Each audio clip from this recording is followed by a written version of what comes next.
Doc, congratulations. Thank you. You've talked a lot about the competitiveness of this group and how you said if there's a trophy to win, let's go win the thing. Yeah. But 31 or 30 points given up in the second half Yeah. in a game that doesn't count. What did that show you about? It just shows really a lot meant? about our guys. Giannis at halftime, that's all we talked about is our defense.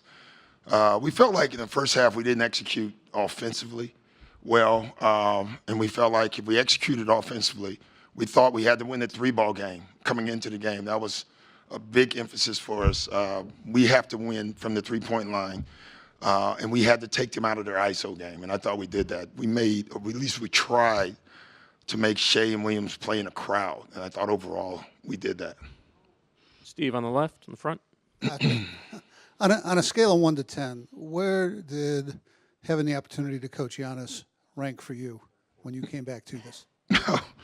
I mean, a 10, right? Like that opportunity, you know, the coach of Giannis, the coach of Dame, to see that group, a veteran group, you know, it's an amazing opportunity for a coach.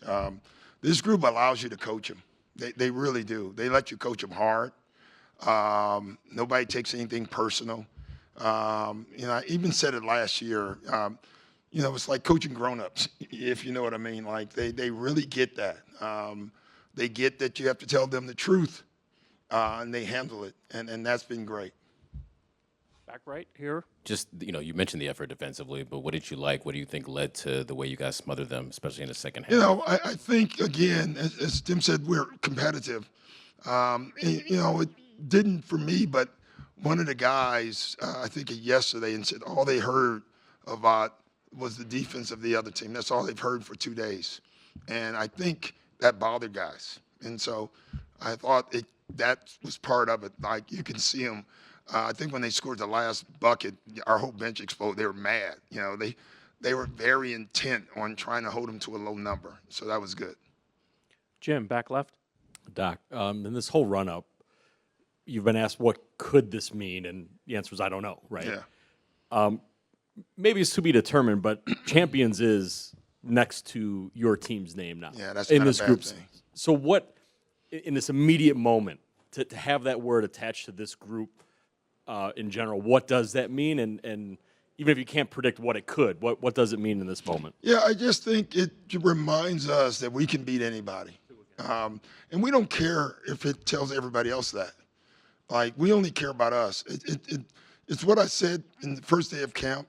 I also said we can lose to anybody if we don't play right? And I thought we learned that lesson early.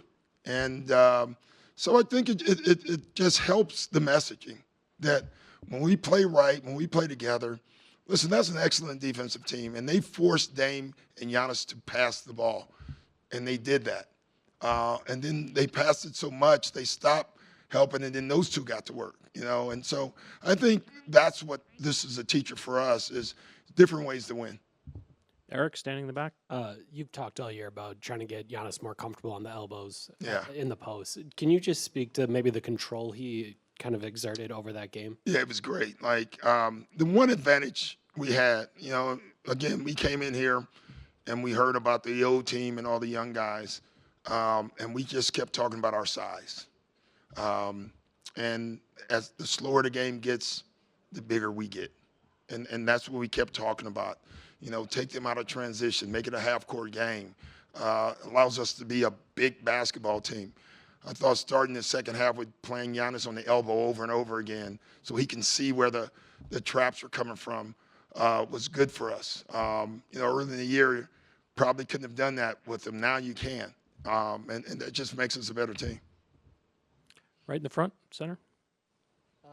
Doc, what lessons do you hope the guys can take from not only today but the whole tournament? Yeah, playing together, going in at night, not drinking, you know.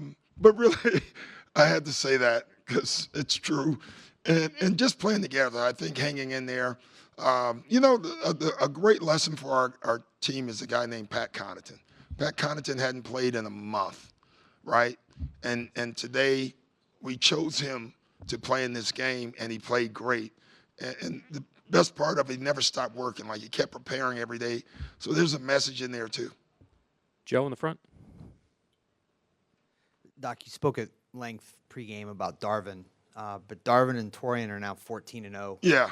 So that's Yeah. why you brought them to Yeah, Milwaukee. we said that right away. We brought our secret weapon. Darvin Helm is now an undefeated coach in 2 years in this cup.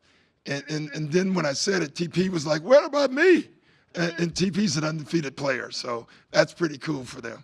You know where they'll help us is on the back end of this, because it's tough. You come right out of this, and you have to get back to the grind. So this is going to be a tough little stretch. We have to figure out how to get through this. In the back row, center. Doc, I was just wondering your thoughts on the NBA Cup itself. It was a packed house tonight Yeah.